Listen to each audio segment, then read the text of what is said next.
I want to begin by thanking Science for Peace for giving me this opportunity to speak in the lecture series, in particular to Richard, Jorge, Ellie, and others. I think it's inspiring to be part of an organization that has founders such as Anatole Rappaport, Eric Fawcett, Ursula Franklin, George Ignatieff, Meta Spencer, among many other important people in our history of peacemaking. The quality in which Science for Peace has reiterated year after year that science has to be used for peacemaking is an enduring message. And I hope I can live up to the expectation of delivering more of that message. So the lens that I employ for today's lecture, which, as Richard said, is nonviolent social action, sharing experiences in conflict, war, and climate change, is drawn from my own experience in international development and community-based education. In a modest way, I have blended international and local peacemaking with environment and development with a modicum of scholarship. The scholarly papers that I have authored previously are primarily on nonviolence as it relates to social action in areas marked by high degree of inequality and poverty. And I have focused particularly on capacity building of leaders who engage in what I'm going to call a bottom-up change process in an effort to make the world a more just and fair place. So in this lecture, what I'm proposing to do and have you hopefully think about and interact with me on is how to achieve social change as opposed to what kind of social change we desire to see. So before we get to that focused question, I wanted to give a little more context in terms of my background so that you can understand the location that I have in terms of this lecture, this subject. I am a Canadian. I've lived in India more than 37 years, and I have worked in basically with very poor and marginalized communities in parts of India that suffer extreme economic inequality.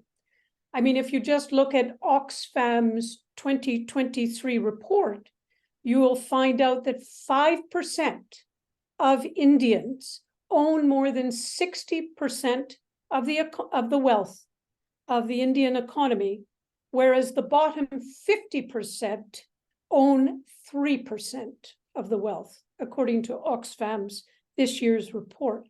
And so due to this extremely unjust distribution of resources and capital, income inequality causes intense conflict. And it's this conflict that I have learned how to build nonviolent action. But that was done in association with a social organization known as Ekta Parishad. That's a Hindi word that means unity forum, how to bring people together. And the focus of Ekta Parishad has been to provide small plots of land to very marginalized populations. Those populations are primarily nature dependent for their livelihood on water, land, and forest. And they have become more and more marginalized, hence the picture of the inequality, which I just told you statistically. They have become more because of the demand for resources. Like many countries in the global south, the primary social conflict is resource conflict. where you have people dependent for their livelihood on resources, and you have those people wanting natural resources for the production of goods and various manufactured items. And this conflict, unfortunately, is not mediated well by the government, because the government tends to stand on the side of those people commodifying or monetizing natural resources. Hence, Ekteperishad has been trying to work to provide these marginalized communities with a way of mediating this conflict. And I think I'll give two examples to understand how it carries out nonviolent social action. Firstly, it creates, by way of advocacy, by way of advocating for the change of policies where land should be distributed under the law by the government. In doing this, it holds huge marches, what we call padiatras. These are long marches where the very communities who are seeking land walk over large geographies. So, for instance, in 2007, 25,000 people who were very poor and very marginalized and landless walked 350 kilometers to Delhi. And for that, the government was pressed to begin to start a dialogue on a land reform set of policies. Because they were very slow to react, in 2012, 100,000 people walked 2 weeks between Gwalior and Agra to force the government to implement land reform. And in fact, they did. As a response, with so many people on the road, people who are normally invisible becoming visible to the media, to the general public, stimulated the government to implement policies. And following that 2012 big action, I came and spoke to Science for Peace in University College and told Science for Peace about that experience. So that is one level of the nonviolent social action which Ekteperishad carries out. But another, which is very interesting, is that once people get a small piece of land, one has to help them with livelihood inputs.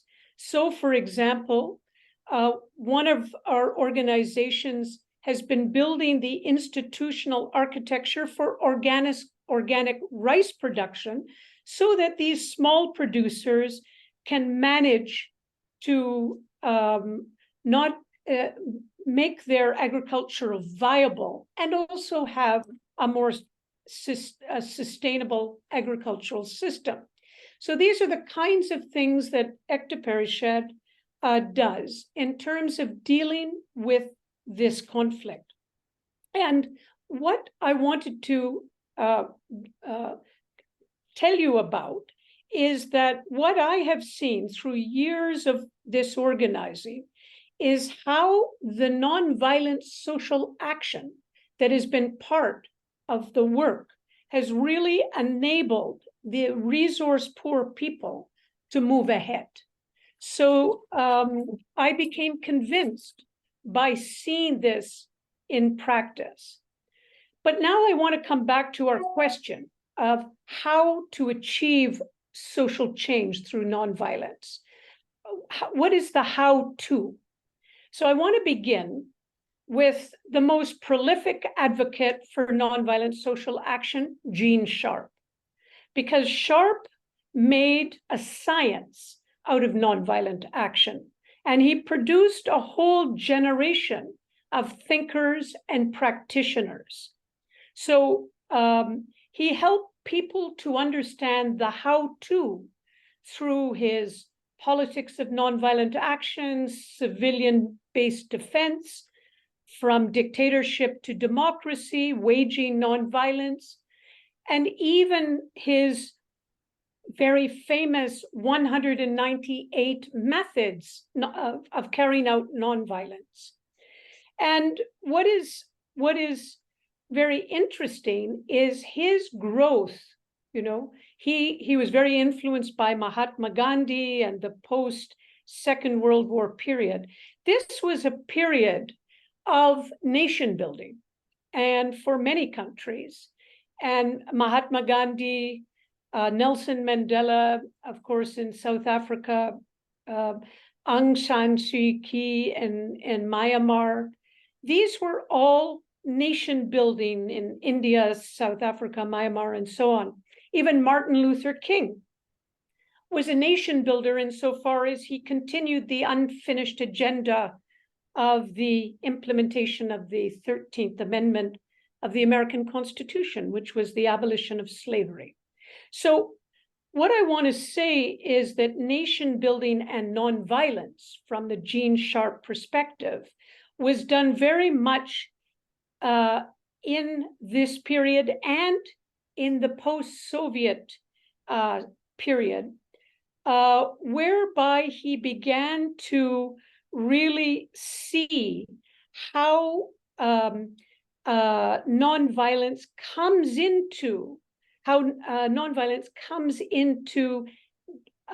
building a nation that is more open, that is more democratic, and so on.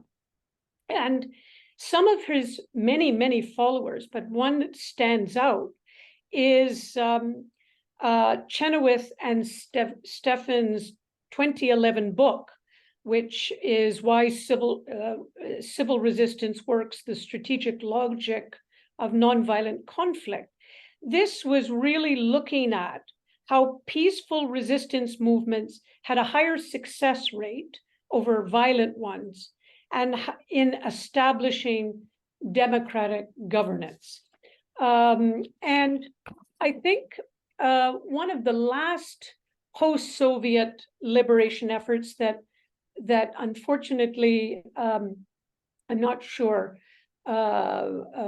Gene Sharp was able to observe in 2018, but one that I was able to observe is Armenia.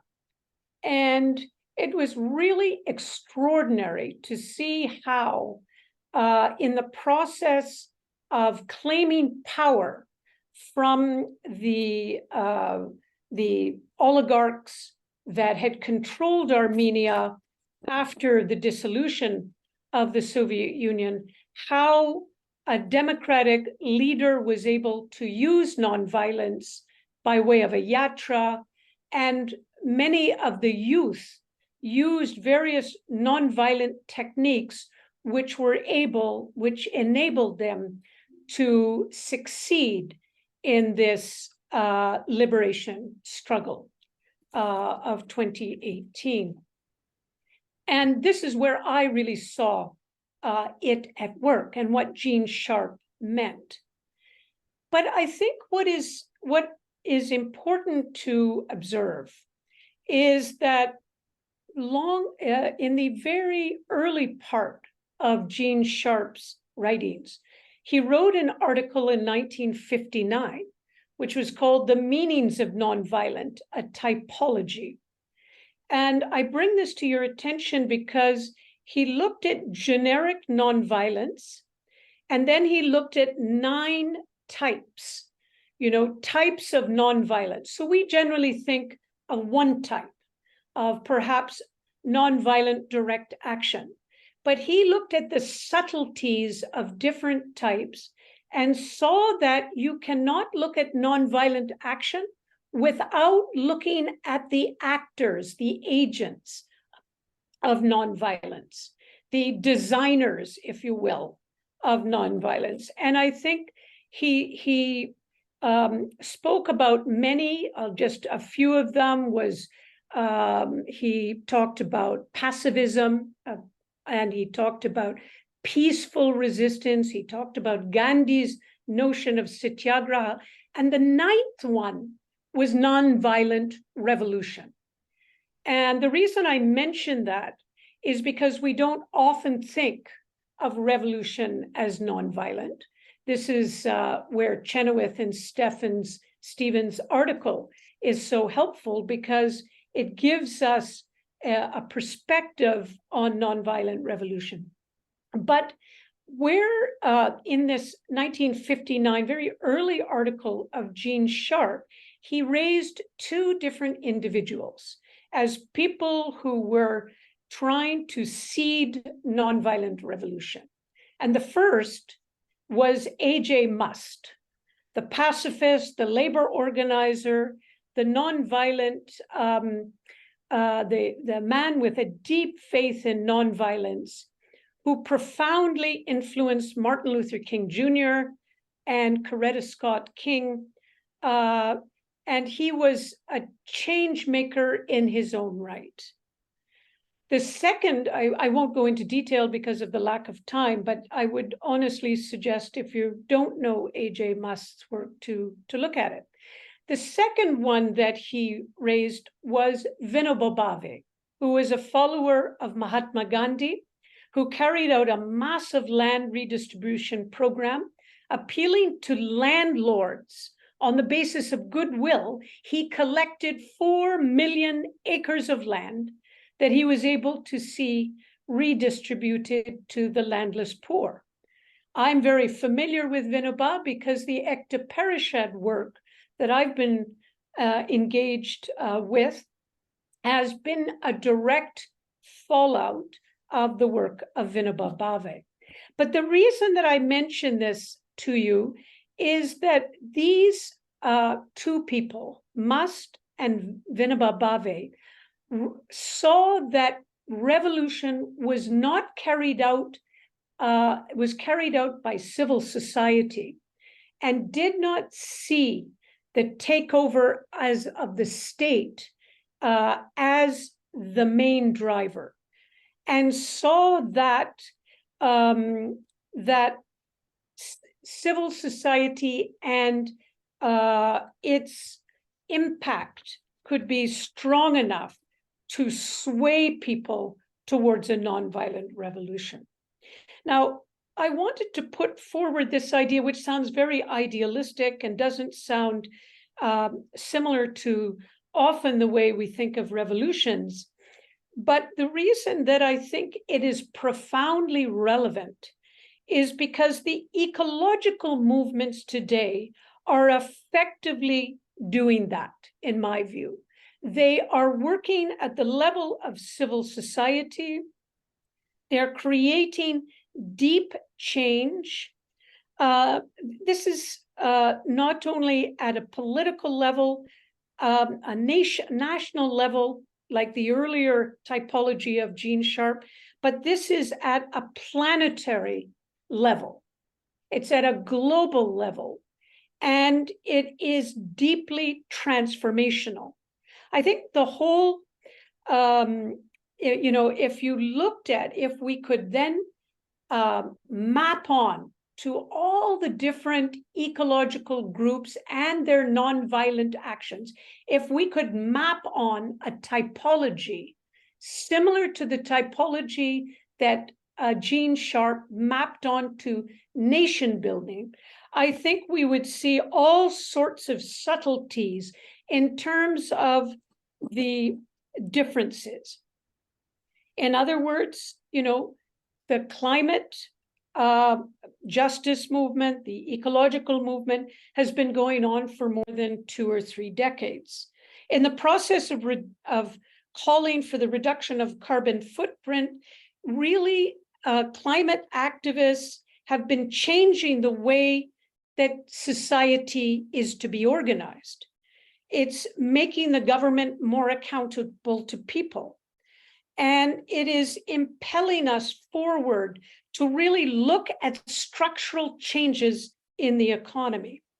I think it's fair to say that some environmental groups are more on changing changing technologies as maybe one type, and another type may be the changing of the whole capitalist economy. So you have many different types that this has not been written up, because we generally see any action for its purpose, not in terms of the process and the nonviolent action. So, many ecological groups know they've been carrying out many different forms of nonviolent social action, but that has not been cataloged and understood in the same way that Gene Sharp understood it in terms of nation building.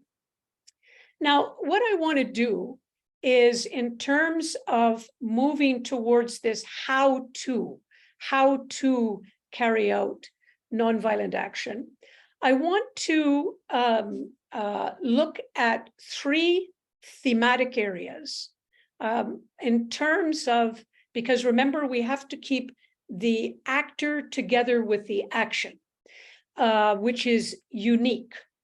A how-to means you need the agent, you need the person. When you're talking about what for, you can have the idea or concept.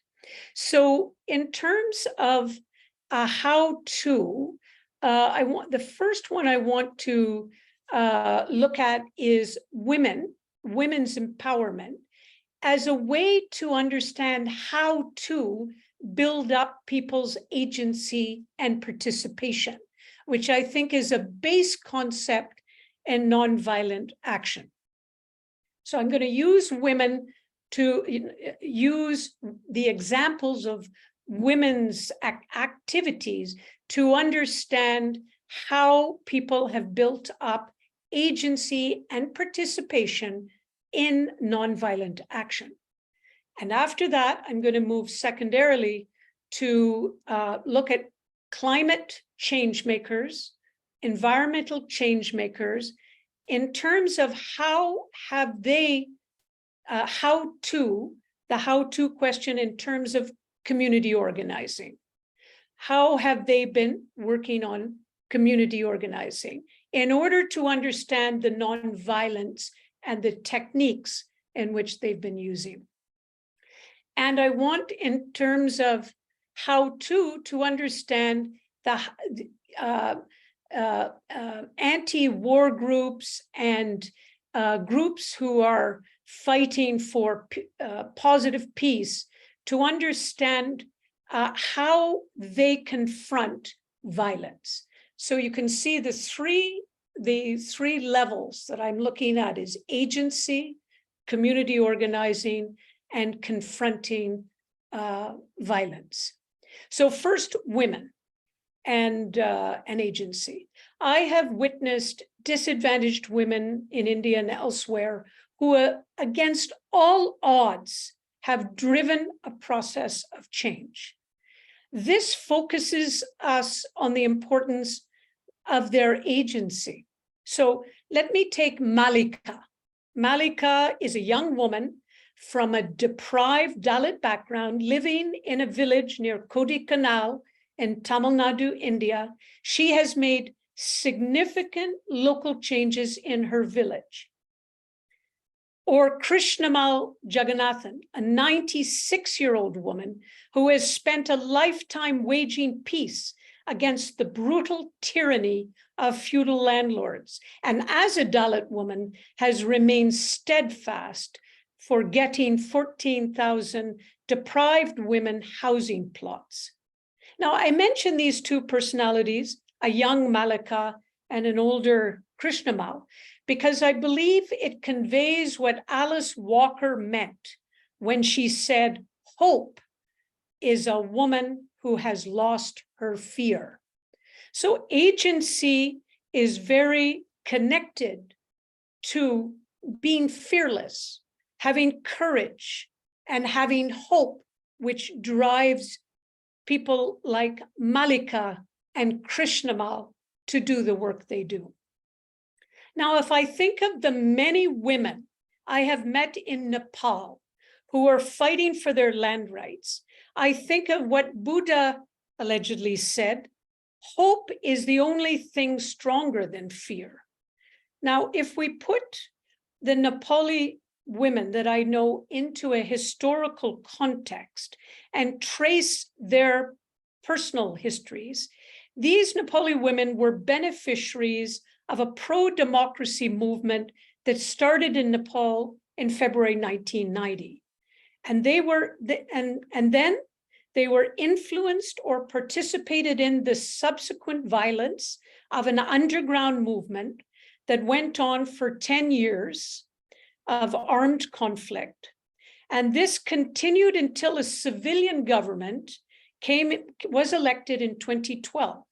Now, in the process of a long violent struggle, people were able to displace the monarchy to a great extent, and by doing so, reduce the power of patriarchal domination.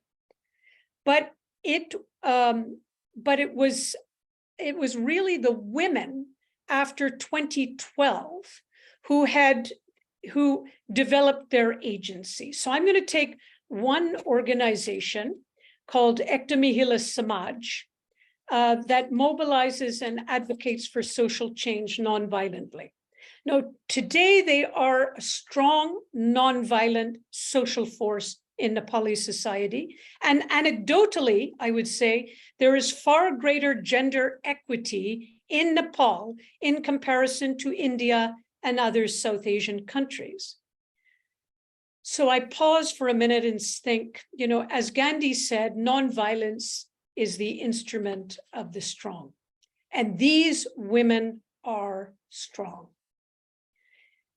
I can take you away from Nepal for a moment. And if we remember the work of Vivian Silver and the organization she helped to found with her associates, many of whom were Palestinian, and the organization was Women Wage Peace in 2014, and the many nonviolent actions that they took up. Of course, we don't hear about it now, unfortunately, at this time of the Israeli war. But in 2017, Women Wage Peace Rally was a 2-week march in the West Bank following the Jordan River, in which 30,000 Israeli and Palestinian women were together trying to build unity across the divides in ending the Israeli-Palestinian conflict. Seems like a far cry today, doesn't it? But Women Wage Peace, as the largest grassroots organization in Israel, worked to find a political solution along with Women of the Sun. That's an organization from Palestine, the West Bank. It was focused on economic security, education, and personal safety. I'm happy to say that they had a meeting of 1,500 women 2 days before Hamas attacked on October 7th. And in spite of Vivian Silver being captured by Hamas, Women Wage Peace have continued to stay in contact as much as they can with their counterparts in Gaza. I remember the words of Sumaya Farhat Nasar when she came to India. She was teaching us about how women of Palestine and Israel confronted male decision makers in both countries to try to push for peace. And I feel very sad that Sumaya Farhat Nasar today is in a terrible situation. But the memory of her words and the memory of Vivian Silver continue to shine as pillars of peace building. They haven't gone away. The light of mothers that they talk about, the Mothers' Charter, and women as decision makers should continually flood the darkness that comes from the narrative of revenge that we see on our social media daily now. As Martin Luther King so aptly said, we must accept finite disappointment, but never lose infinite. Up until now, we've talked about women as the first paradigm. So let me turn to the second, which is the agents of environmental change and climate justice as it relates to community organizing. Building a movement from below that is sustainable is the way to make change. And I think many climate groups are slowly preparing movements and creating ones that are not just reacting to an unjust policy, but that are moving to create a long-term perspective, and in that, trying to make some fundamental change.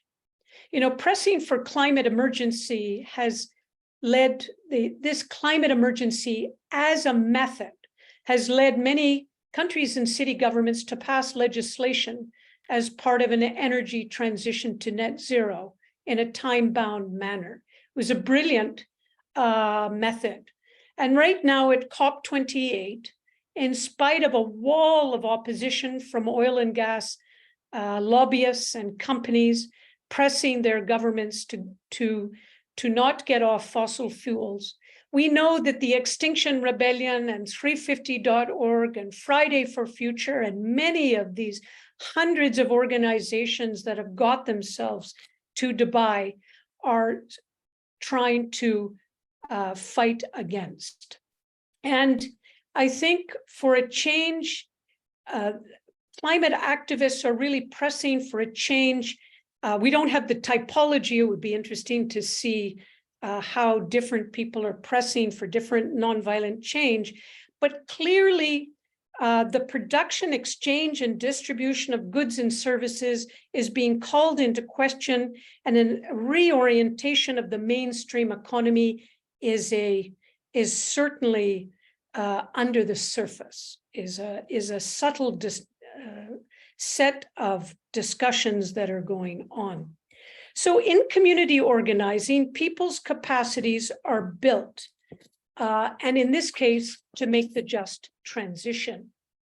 So an aspect of climate groups' community organizing is when they build capacity, first carrying out small actions like that one striker in front of the Swedish Riksdag that gradually built larger numbers of school strikers across multiple countries in many parts of the world.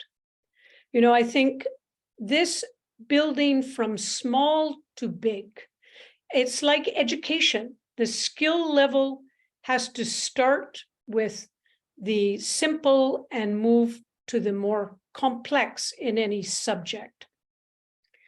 It's, you know, the work of Bill McKibben and the 350.org, which has really been pushing as a nonviolent action, divestment of fossil fuels. The nonviolent action that he sometimes uses is the protests in front of government offices that are subsidizing renewable energy, that are not subsidizing renewable energy, but subsidizing fossil fuels, or the actual going into banks and disrupting business to ensure that the management is made aware of the gravity of the issue.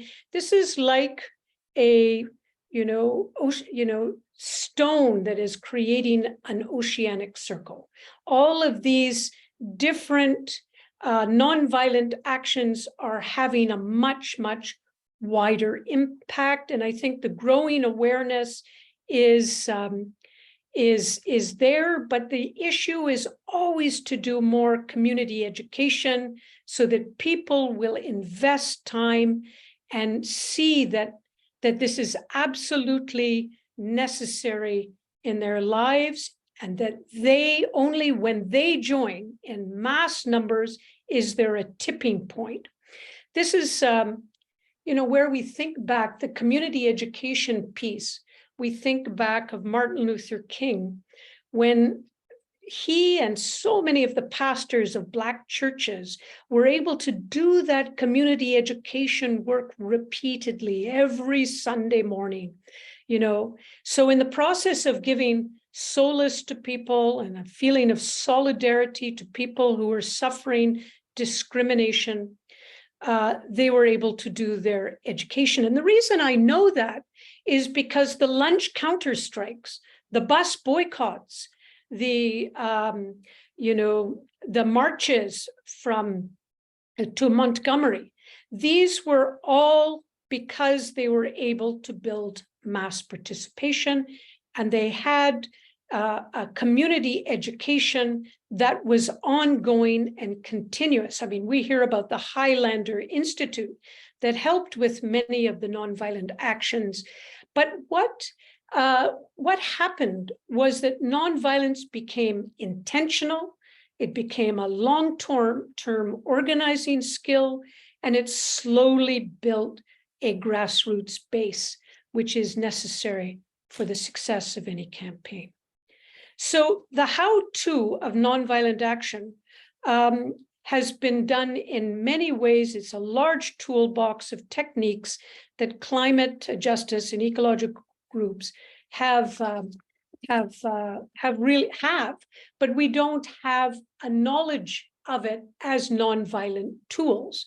We know we've not been able to study that sufficiently, and sometimes we think it's all minutiae, but I think it has great importance. There is, of course, the Global Nonviolent Action Database that does lay out many nonviolent methods. I think Michael Beer's 2021 book on civil resistance tactics in the 21st century was a very important contribution.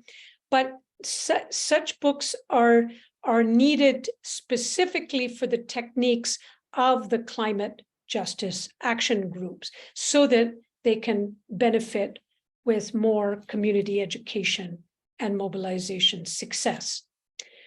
So we've now looked at women and building agency. We've looked at climate justice groups and building organization.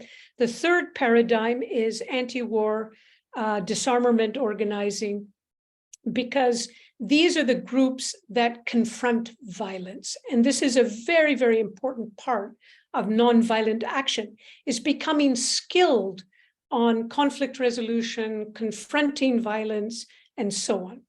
And of course, in the case of war, you want to try to use nonviolent action to preempt war. But once you're engaged, or once war has begun, you want to try to reduce it and to get the parties into some sort of conflict resolution.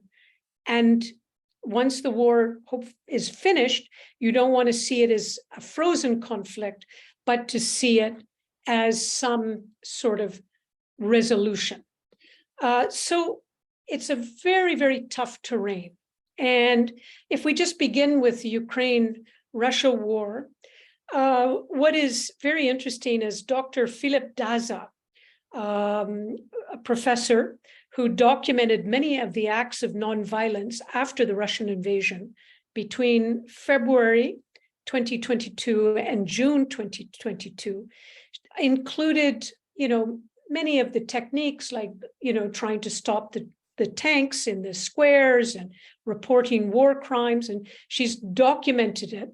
And I think it's not coincidental that we heard more about this when there was still some possibility of ceasefire, when there were still negotiators like Turkey and other negotiators in the fray. But once that backroom negotiation was no longer possible, nonviolence looks very weak, and it looks impotent to the general public, and is very easily dismissed.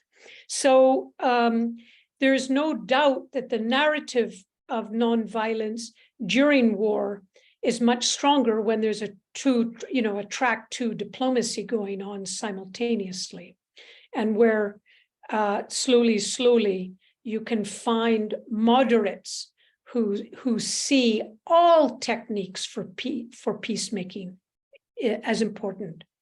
So the Martin Luther King, when he was opposing at the height of the Vietnam War, which he opposed, made his very famous speech at Riverside Church in 1967. And of course, everybody knows it was at that time he was attacked and being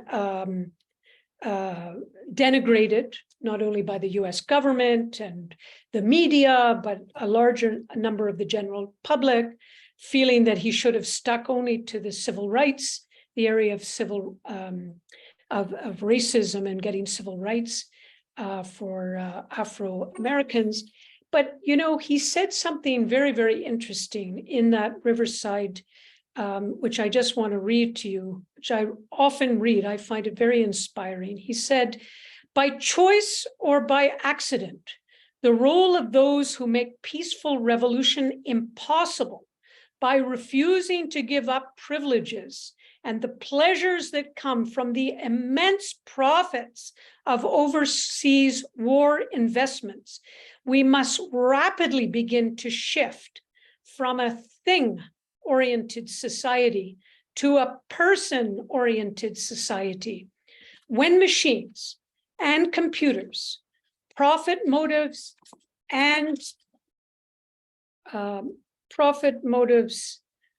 take over." Sorry, I'm just losing my last sheet.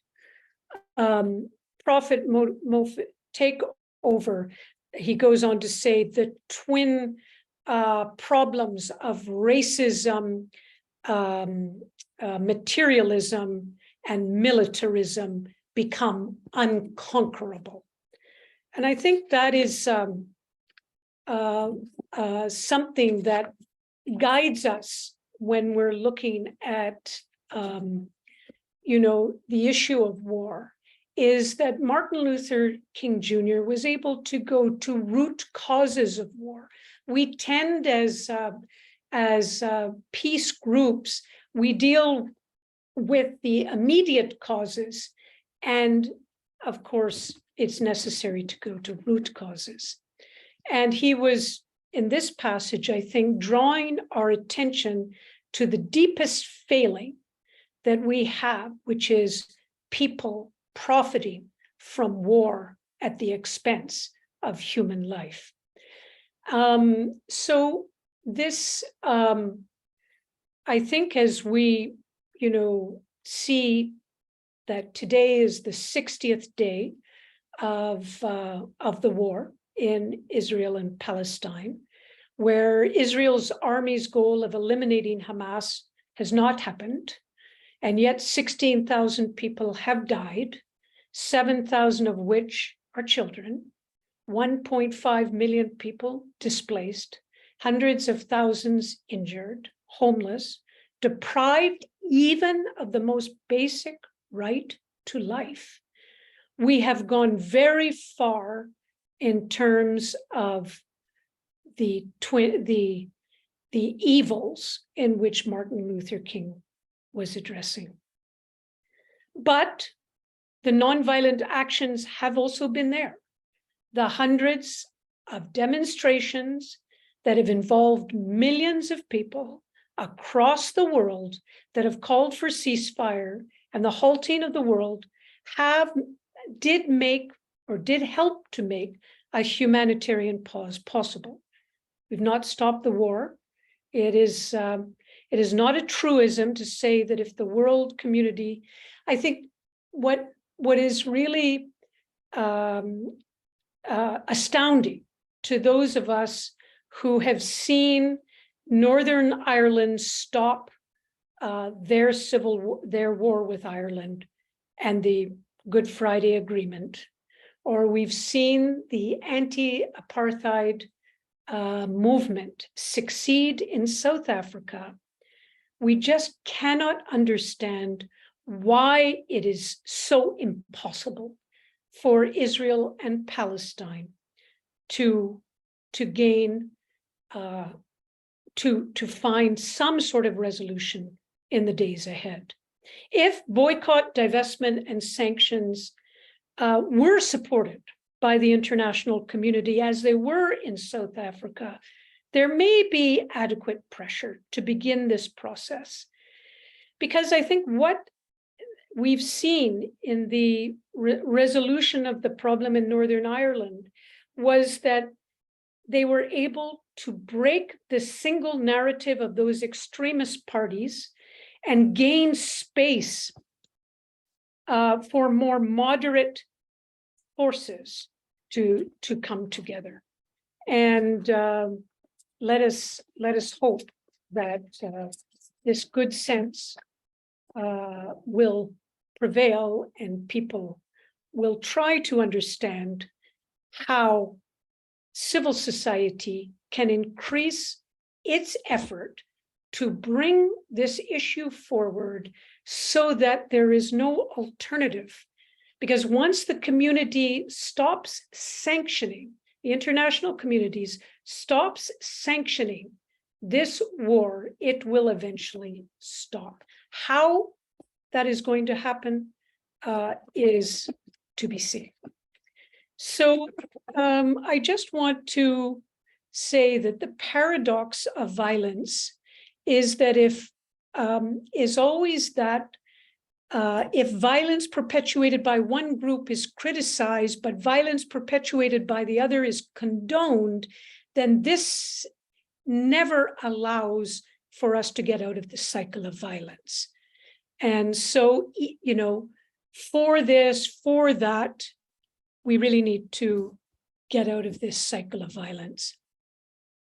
I think, you know, we have seen, I just want to make reference to the fact that a lot of our nonviolent action and mobilization has also been now fueling right-wing violence. It seems to be on the ascendancy, and social organizations that are aligned with an extreme agenda, you know, demonstrate a righteous anger. But I think it's also very important for everybody to see that righteous anger is almost a form of dehumanization. And this is sometimes worse than the violence itself. You know, as Gandhi said, an eye for an eye makes the whole world blind. I think we definitely need to get a pair of glasses on this one. So what I want to conclude, last I want to speak on is really the nuclear disarmament issue. And I raise that because Science for Peace was founded on this issue of nuclear disarmament. And, you know, in 2017, one of the most, we're still talking about confronting violence through different peace organizations. I think one of the most significant peace organizations of our time was ICAN, the International Campaign to Abolish Nuclear Weapons. All of you know about it, and put together, you know, this getting different state parties to sign the Treaty for the Prohibition of Nuclear Weapons, TPNW, which is now passed by 2/3 of the UN member states. It is so interesting that people like Setsuko Thurlow, a survivor of the atomic bomb and resident of Canada, longtime anti-nuclear activist, with Beatrice Finn, director of ICAN, actually received the Nobel Prize in 2017 for this amazing work. Because what is strange, I think, and this is where I'm going to end in terms of, we probably need an initiative in Canada which somehow strengthens civil society to press for the abolition of nuclear weapons. 80% of Canadians seem to support the abolition, and yet the government of Canada has not signed the TPNW. It's resisted signing, it's resisted even going to the state party meetings as an observer, although we're very happy to hear that 3 of our MPs are there, have decided to go on their own because it is going on at the moment at the UN. So the real challenge, I think, is to see how civil society can get greater mobilized. And I think there was a lull because people felt after the treaty for the non-proliferation of nuclear weapons that we were down to 12,500 warheads from, I don't know, 80,000 or whatever, 75,000. And so it's stabilized and it's less of a threat. But clearly with the onset of the Ukraine-Russian war, the threat has become real again. And even if we look at 2023, China alone has produced 420 nuclear weapons. And so there is an arms race that is going on that is very serious. The lack of any regulation is creating a more robust military production. The highest and the most costly is the production of nuclear arms. And so this is creating tremendous problems. So we're hoping to start a very small initiative. There are many, many wonderful civil society initiatives in Canada that need to be strengthened with the support of Science for Peace and other organizations, hoping to do more next year. So I conclude my discussion by repeating what Martin Luther King Jr. said, that peace is not a choice between violence and nonviolence, but between nonviolence and non-existence. Many of the peace groups in Canada have really worked on that message, and I feel as a proud Canadian to be part of it. I hope that some of these comments help to illuminate you to nonviolent social action, and I look forward to any comments you may have. Thank you very much.